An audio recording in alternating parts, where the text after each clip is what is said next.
Hey, what's up guys, Warrior93 here, and here is going to be yet a Dragon Ball Z video, not Dragon Ball Super video. And this is going to be on the Resurrection F Future Trunks edition.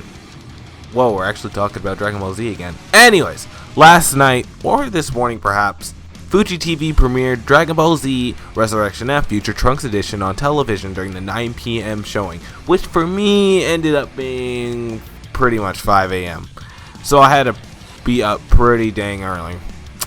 Yeah, I was super tired. But I was getting off work at 3, so whatever.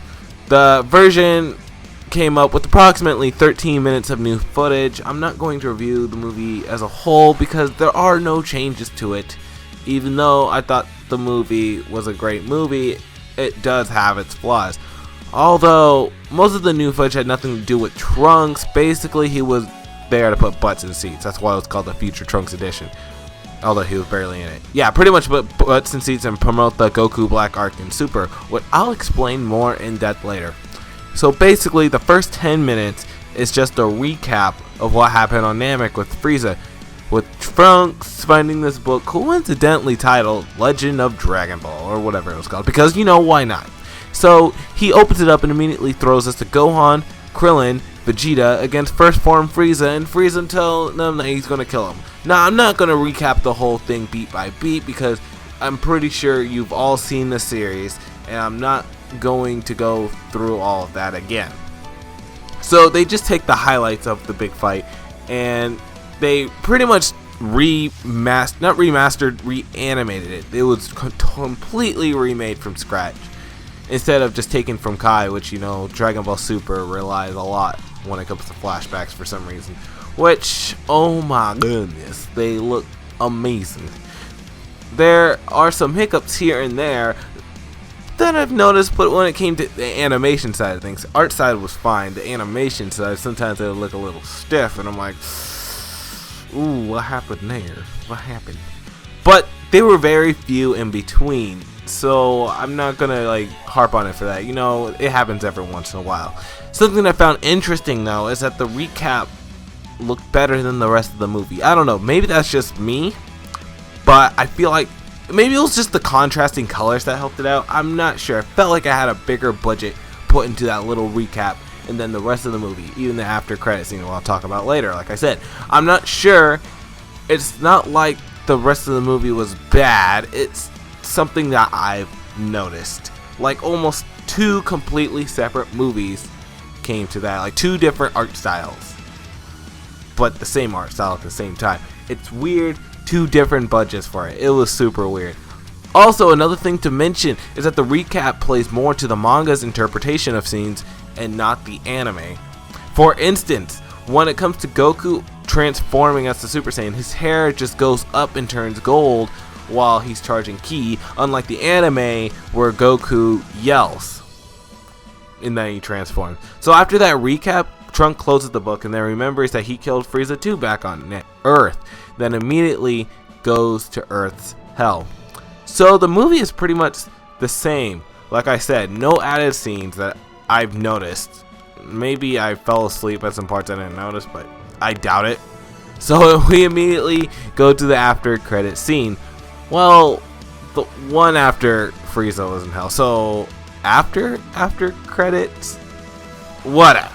It goes back to Trunks, then cuts to Black, who then senses Trunks' ki and goes after him. Trunks notices this and then hides his own, decides to leave on foot to avoid being seen. Black sees him from the rooftops and shoots a ki blast, which Trunks then gets caught into. Then, you know, Trunks is on the ground. Black then goes to kill Trunks with the final blow. Then Mai intervenes with the flash grenade. Then tells them that they should go. You know, Trunks and Mai should leave. The scene then goes to future Bulma, who's writing down some info for present Bulma to use in the past. Almost said future. In the past, which we've seen in Dragon Ball Super already. So nothing there was new. It was something. It was like a little prequel to the actual arc that I've noticed.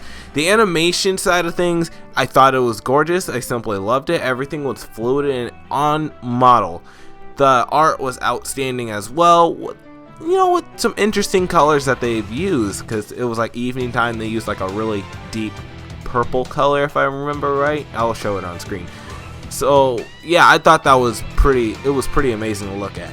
The scene was good for being an after credit scene because it leads to another arc that didn't have to take too much time explaining something and had nothing to do with the Resurrection F story. But I feel as though they could have released this earlier before the actual arc came out, because it really made no sense to tease an arc that we're already watching.